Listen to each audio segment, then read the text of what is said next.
우리 고백교회 존귀하신 교우 여러분 반갑습니다. 예. 오늘 여러분과 함께 예배 드리게 되어서 기쁘고요. 또 설교자로 함께하게 되어서 영광스럽습니다. 예.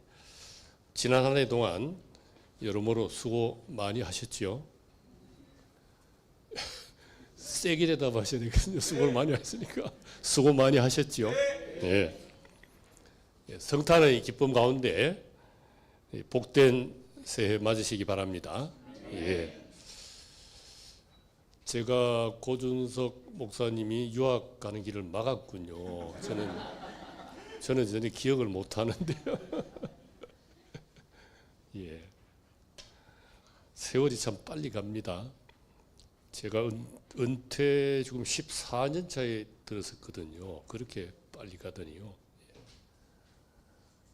근데 제 자신이 개척교회 교역자 자녀입니다. 해방 직후에 지방 작은 도시 어려운 지역에서 아버지가 개척하셨는데 저희 형제가 10남매예요. 예. 살아남았습니다. 죽은 사람까지 합치면 12인데, 그리고 어릴 때부터 듣기를 신학을 했으면 개척을 해야지 왜 기성교회 가느냐, 이런 얘기를 귀가 아프도록 들었어요. 굉장히 편파적인 생각인데,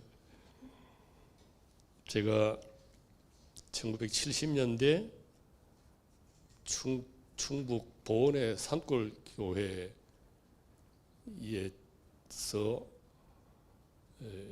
담임 목회를 시작했는데요. 거기 교인의 수가 여기 모이신 분들보다 절반도 안 돼요. 예. 그 교회에서 제가 억지로 사람을 모아서 안수를 받고요. 그래서 그 시골 교회가 역사가 꽤 되지만 개척 교회가 다를 바가 없었습니다. 그리고 뭐 외국 좀 갔다 와서 전라남도 지방에 농촌 교회도 담임한 적이 있는데 거기도 교인들이 그렇게 많지 않았어요. 그래서 모든 교역자들이 교회를 개척하면 교회가 넘쳐나겠죠. 그것도 문제예요. 교회를 개척하든지 이미 있는 기성교회의 교역자를 가든지 상관없이 특히 목회를 처음 시작하시는 분들은 좀 일부러라도 고생을 하시는 게 좋다, 이런 생각은 지금도 변함이 없습니다. 특히 교회 밑바닥에서부터 올라가야 된다. 얼마나 우리 성도들이 고생하면서 살고 있는지를 현장에서 보고 그 가운데서 주님이 무슨 말씀을 하시는가 늘 기도하면서 목회를 하면 좋겠다고 생각하는데, 우리 고준석 목사님이 아주 훌륭하게 잘하고 계셔서 대단히 기쁘고 감사합니다. 사실은 작년인가 재작년인가 저한테 설교 부탁을 해 오셨어요. 그런데 제가 응할 형편이 되지 못했습니다. 여러 가지 어려운 점이 있었지만 무엇보다도 목소리가 안 나와서 대화도 힘들고 하니까 설교한다고 해서 꿈도 못 꾸지요. 그래서 여러 치료도 받고 이렇게 했는데 이제 오늘 정도는 이렇게 쓸 수 있게 돼서 참 다행입니다. 자, 이제 2025년 마지막 주일에 주님이 우리 고백교회 성도 여러분들에게 무슨 말씀을 하시는지 저와 함께 귀담아 들어보도록 하십시다. 이 시간 제목이 길에서 우리에게 말씀하실 때지요. 여러분 받으신 종이 그 32절 보시면 이런 말씀이 있습니다. 그들이 서로 말했다. 우리 마음이 우리 속에서 불붙지 않았나요? 그분이 길에서 우리에게 말씀하실 때, 우리에게 성경을 자세히 설명해 주실 때 말입니다. 예. 이 길은 어떤 길인가요?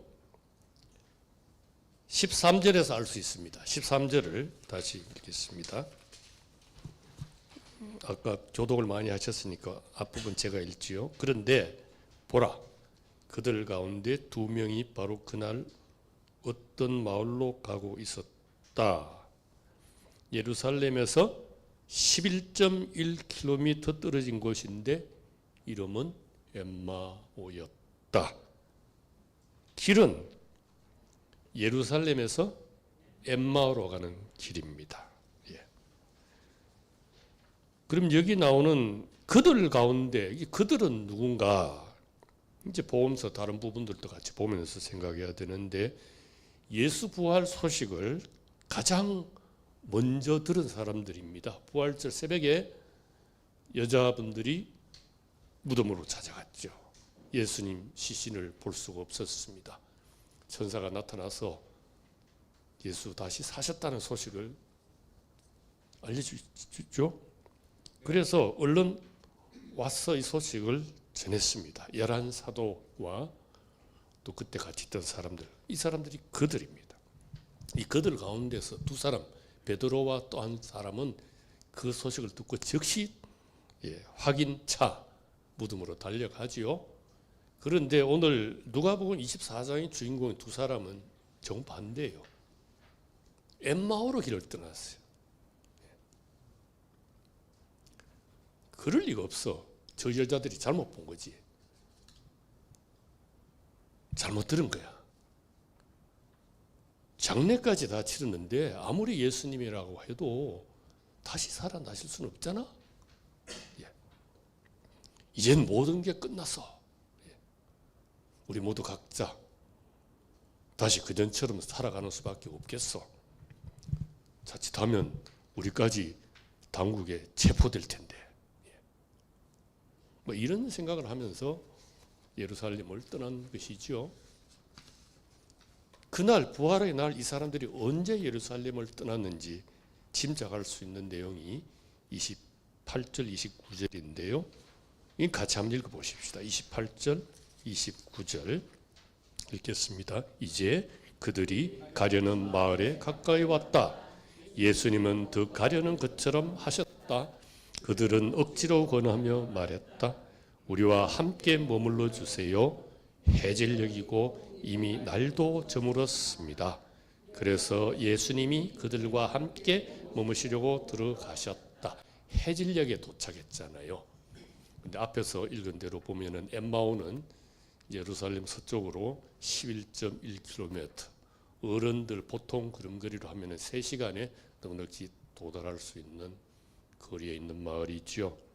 그러니까 이 사람들은 오후 늦지막히 예루살렘을 떠났을 것입니다.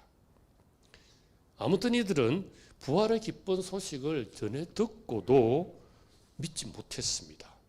믿지 않은 것이 아니라 믿지 못한 거예요.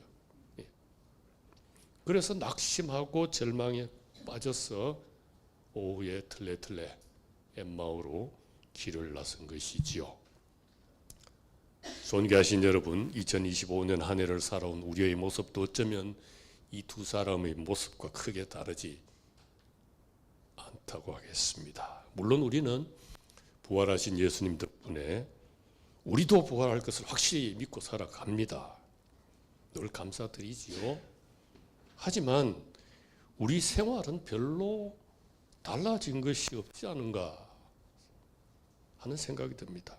살아가기는 여전히 힘듭니다. 오히려 더욱더 힘들어지는 것은 아닌가 하는 생각까지 들 수 있지요. 그래서 올해에도 각자 나의 엠마오로 향하여 부지런히 가고 있었던 것은 아닌가 돌이켜보는 것이지요. 이제 13절에서 16절을 저와 한 절씩 번갈아 읽겠습니다. 13절 제가 읽지요. 그런데 보라, 그들 가운데 두 명이 바로 그날 어떤 마을로 가고 있었다. 예루살렘에서 11.1km 떨어진 곳인데 이름은 엠마오였다.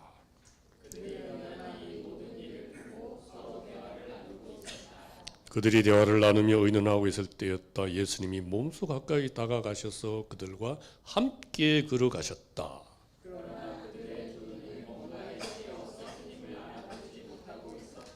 이 두 사람은 엠마오로 가면서요 지난 일들을 두고 이야기를 나눕니다. 내용이 그리 좋지 않죠. 당장 세상을 뒤엎어서 좋은 세상 닥칠 것이라, 닥치게 해주실 것이라 믿었고 따랐던 예수 선생님은 조롱과 박해만 받으셨습니다. 환영도 때로 받았지만은 모함도 당하시고 재판을 받고 사형을 당하셨죠. 그것도 흉악한 범죄자처럼 처벌받으셨습니다. 수치스럽게. 십자가에서라도 내려오셨으면 좋았을 텐데 그냥 숨 거두셨죠. 장례까지 치렀습니다. 이 모든 일을 하나하나 되새겨 보니 말할 수 없이 아쉽고 안타깝고 원통하고 분하고 실망스러울 따름입니다. 그런 마음을 서로 쏟아냈을 것입니다. 이렇게 말을 주거니 받거니 하는 그 두 사람을 부활하신 주님이 찾아오십니다. 그리고는 그들과 함께 길을 가십니다. 동행하십니다. 선생님을 전혀 알아보지 못하는 제자들을 주님이 찾아오신 것입니다. 존경하신 여러분, 부활하신 예수님은 우리에게도 가까이 다가오셨습니다. 예. 지난 한 해 동안에도 일상의 염려와 걱정에 빠져 내 인생길, 우리의 인생길을 가고 있는데 그런 우리를 그냥 찾아오셨어요. 우리의 고달픈 인생 여정에 동행하셨습니다. 우리와 함께 길을 가셨습니다. 부활하신 주님이 함께 하신다는 사실을 우리가 알아차리지도 못하고 느끼지도 못하고 깨닫지도 못했는데도 그럴 때도 같이 하셨습니다. 지금 이 자리에도 오셔서 함께하고 계시지요. 새해에도, 아니 내 삶이 끝나는 그 순간까지도, 아니 이 세상 끝날까지도 그렇게 하실 것입니다. 예수님은 유대 땅에 사실 때도 주로 세리 죄인들을 가까이 하셨습니다. 그들을 찾아가셨고 그들의 이야기를 귀담아 들어주셨고 그들과 함께 잡수시고 그들과 함께 사셨습니다. 그들은 사람들에게 손가락질 받던 사람들이었죠. 예수님은 이처럼 늘 악하고 약한 사람들을 먼저 찾아주셨죠. 그들의 대화를 들으시고 그들과 함께 하셨습니다. 믿음 좋은 사람만 찾아가신 것이 아니고요. 부활을 굳게 믿는 사람들만 가까이 하신 것이 아니죠. 존귀하신 여러분, 하나님 앞에서 찔리는 바가 많은 우리에게도 주님은 가까이 다가오십니다. 우리의 헛된 이야기도 들으시지요. 우리 삶의 여정에 동행하십니다. 설교 중이지만 찬송을 하나 같이 부르려고요. 엠마오 마을로라는 찬송인데 거기 여러분 악보 가지고 계시죠? 우리 교회음악가 돌아가셨는데 2008년에 돌아가셨어요. 김도환 선생님 되신 찬송입니다. 아시는 분이 계시겠지만은 한 번 더 확실하기 위해서 우리 찬양 인도 팀에서 1절만 한번 불러주시고 2, 3절은 이제 그 다음에 우리 1, 2절 같이 부르겠습니다. 예, 부탁합니다. 절망과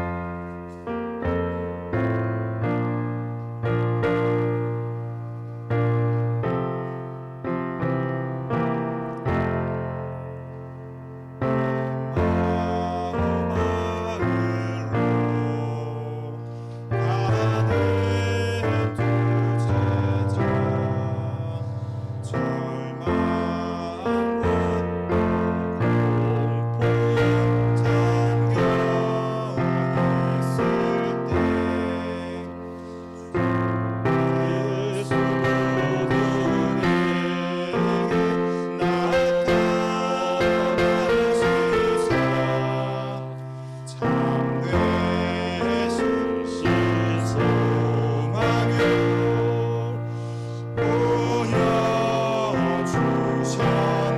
그러십시다.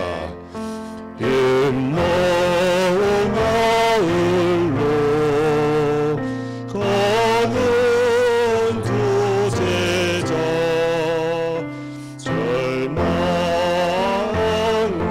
공포에 잠겨 있을 때 주 예수 그들에게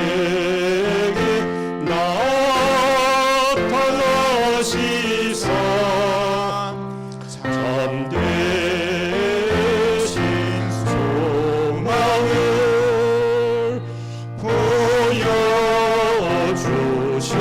보여주셨네.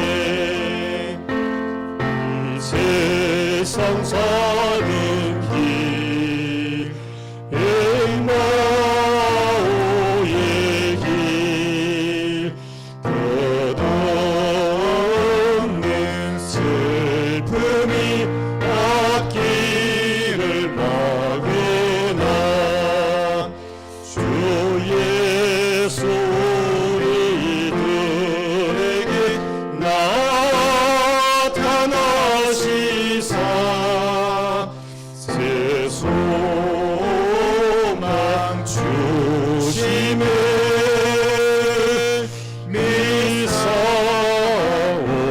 미사옵니다. 감사합니다.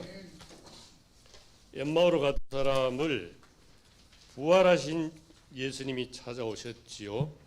그냥 길만 같이 가신 것이 아니고요. 두 사람의 대화에 끼어드셨습니다.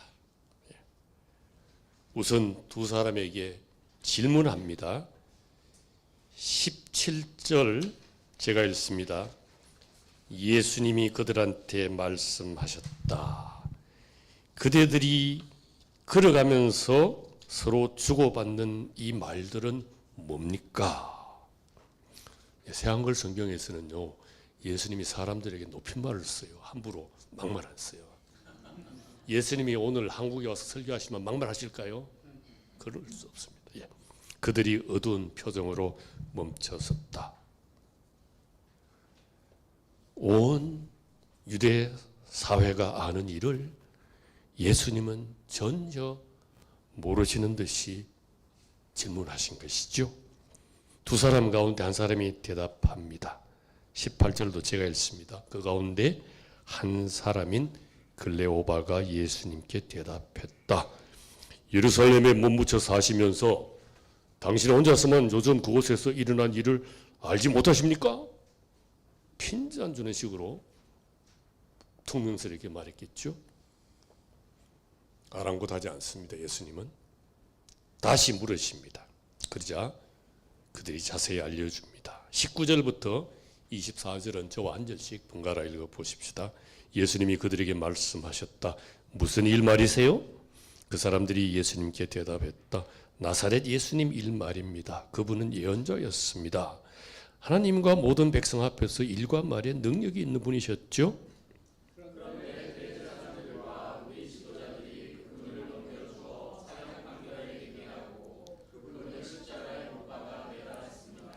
우리는 그분이 머지않아 이스라엘을 풀려나게 할 분이라는 희망을 품고 있었습니다. 그러나 이게 다가 아닙니다. 이런 일이 일어난 지가 3일째입니다.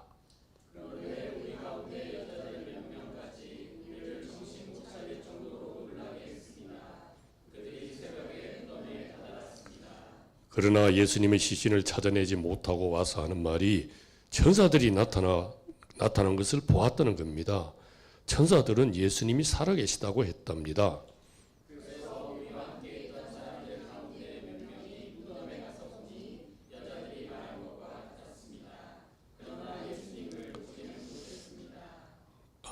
당신들 도대체 무슨 일이 일어났기에 그렇게 정신에 빠져서 얘기에 몰두해 있는 것이요? 이렇게 물으신 것이죠. 예수님이. 두 사람은 나사렛 예수라고 합니다. 자기 선생님 예수인데요. 이 나사렛 예수란 말은요, 비천한 예수라는 뜻이에요. 나사렛이 천한 말이었거든요. 나사렛 예수를 둘러싸고 몇 해 전부터 오늘까지 일어난 일이 이러이러합니다. 이렇게 쭉 알려주지요. 이 말에서 벌써 이 사람들은 부활을 믿지 않고 있다는 점, 믿지 못했다는 점이 드러나지요. 그런데도 예수님은 믿음 약한 사람, 믿음 없는 사람이 스스로를 돌아볼 수 있도록 되물으십니다. 그들의 대답을 참을성 있게 들어주십니다. 존경하신 여러분, 부활하신 예수님은 이와 같은 방식으로 우리도 상대하십니다. 우리 스스로 우리의 약함을 돌아보게 하시지요. 그 약함을 주님께 아뢰도록 이끌어 가십니다. 바로 그 때문에 우리는 부끄러움을 무릅쓰고 용기를 내서 늘 주님께 새로 나아갑니다. 거듭거듭 주님께 나아갈 수 있습니다. 내 믿음이 보잘것없더라도, 많이 기도하지 못했을지라도, 많이 성경 읽지 못했을지라도, 그리스도인답게 살지 못했을지라도 주님께 나아가지요. 자, 그런데 예수님은 본문의 두 사람을 그저 부드럽게만 따뜻하게만 대하시지는 않으셨어요. 의리성을 깨우쳐 주실 때는 또 분명하게 말씀하십니다. 그러면서도 잘 알아들을 수 있도록 자세하게 일러주십니다. 25절을 제가 읽습니다. 이때 예수님이 그들한테 말씀하셨다. 아, 우둔한 사람들이여. 예언자들이 말한 모든 것을 믿는데 마음이 느리게 움직이는 사람들이요. 26절 여러분이 한번 읽어보실까요? 이런 일들을 그리스도가 반드시 겪어서 자기 영광에 들어가야 하는 것이 아니었던가요? 다 같이 27절 읽으실까요? 그러고는 모세와 모든 예언자들로부터 시작해서 모든 성경에서 자기를 두고 적어놓은 것들의 뜻을 그들에게 풀이해 주었다. 하나님이 보내실 구원자, 구세주가 영광에 이르기에 앞서 고난을 받을 것이다. 이 내용은요, 구약 성경 곳곳에 있습니다. 이스라엘 사람이라면 그 정도는 다 압니다. 그런데도 이 두 사람은 예수 부활의 증언을 듣고도 믿지 못했던 것이지요. 그래서 이 둘을 두고서 예수님은 우둔한 사람들이라고 하신 것입니다. 꾸짖는 말 같기도 하지만 알고 보면 너무 안타깝고 한심스러워서 탄식으로 내뱉은 말씀이죠. 이렇게 한탄하시고는 구약 성경에서 메시아에 대해서 말씀하신 내용을 하나하나 잘 풀어서 알려주십니다. 부활의 기쁜 소식을 믿지 못하고 낙심해서 이전 생활로 돌아가려고 하는 두 사람에게 이제는 부활을 믿지 않을 수 없도록 성경을 가지고서 자상하게 가르쳐 주신 것입니다. 특별 성경 공부 사경회를 해 주신 것이죠. 저자 직강입니다. 존경하신 여러분, 부활하신 예수님은 우리에게도 그렇게 해 오셨습니다. 하루하루 살아가는 것이 너무너무 힘든 우리, 부활을 믿는다 하면서도 여전히 부활 못 믿는 사람처럼 기죽은 모습으로 지날 때가 적지 않았지요. 그런 우리를 보시고 아, 우둔한 사람들, 성경에서 말한 모든 것을 믿는데 마음이 느리게 움직이는 사람들이라고 주님은 탄식하시지요. 그러면서도 성경의 이러저러한 말씀의 뜻을 조단조단 쉽게 알아들을 수 있게 가르쳐 주십니다. 저자 직강입니다. 이것도. 물론 지금 우리는 본문의 두 사람처럼 부활하신 예수님을 몸으로 모시지 못합니다. 예수님의 목소리를 직접 듣지는 못하지요. 그 대신에 사람의 입을 통해 성경 한 절 한 절의 뜻을 주님은 깨우쳐 주십니다. 목회자들을 통해 먼저 믿은 선배 그리스도인들의 입을 통해서 가르쳐 주시지요.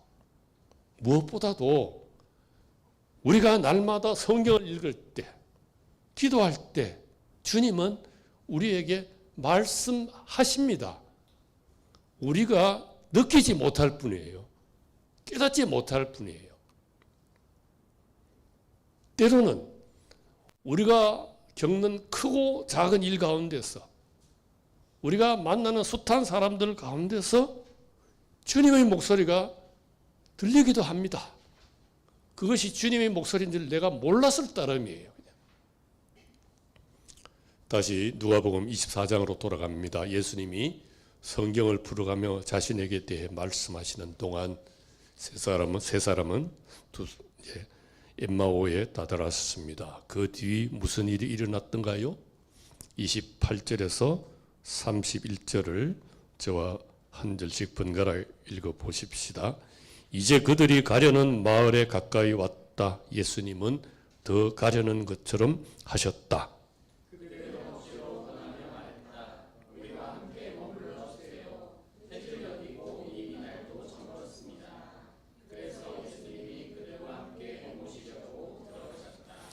예수님이 그들과 더불어 비스듬히 기대에 앉으셨을 때 일이다. 예수님이 빵을 들고 감사 기도를 드리셨다. 그리고는 떼어서 그들에게 건네주셨다.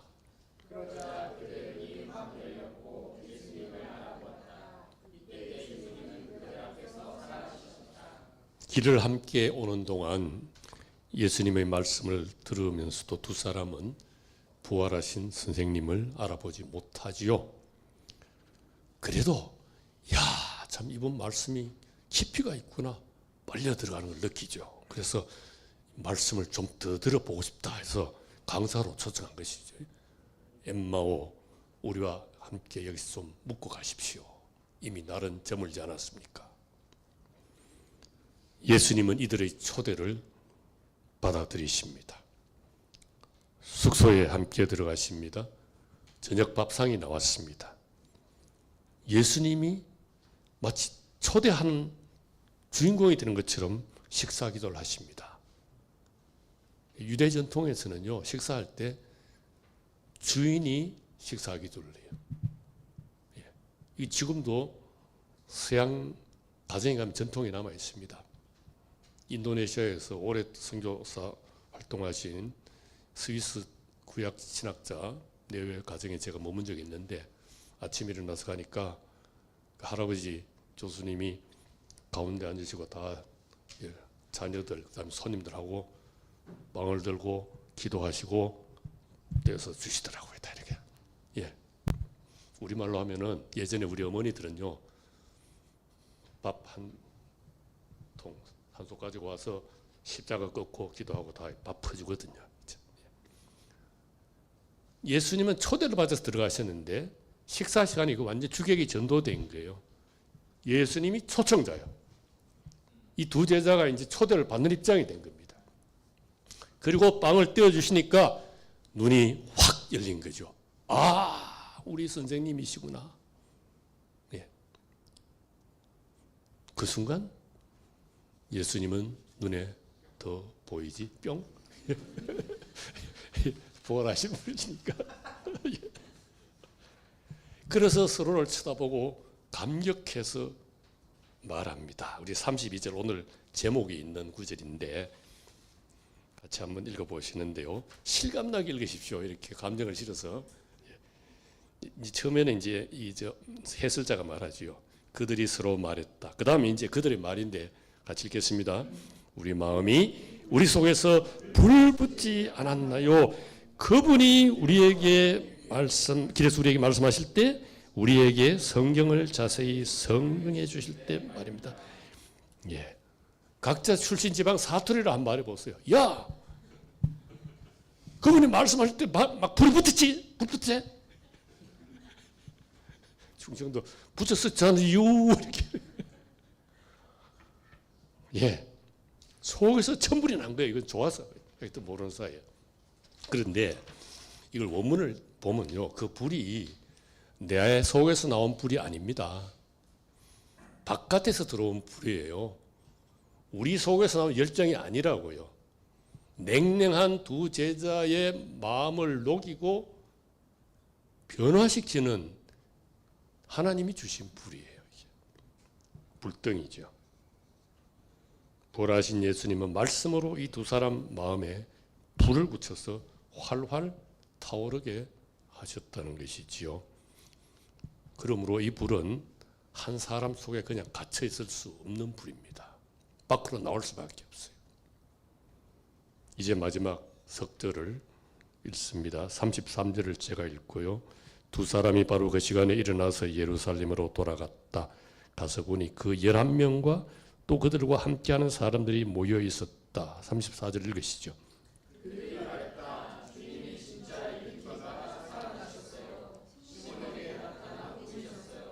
같이 읽습니다. 그러자 그 두 사람은 길에서 있었던 일과 예수님이 빵을 떼실 때에 자기들이 예수님을 알아보게 된 일을 자세히 일러 주었다. 부활하신 예수님은 낙심하여 예루살렘을 떠나는 두 사람에게 가까이 다가가셨죠.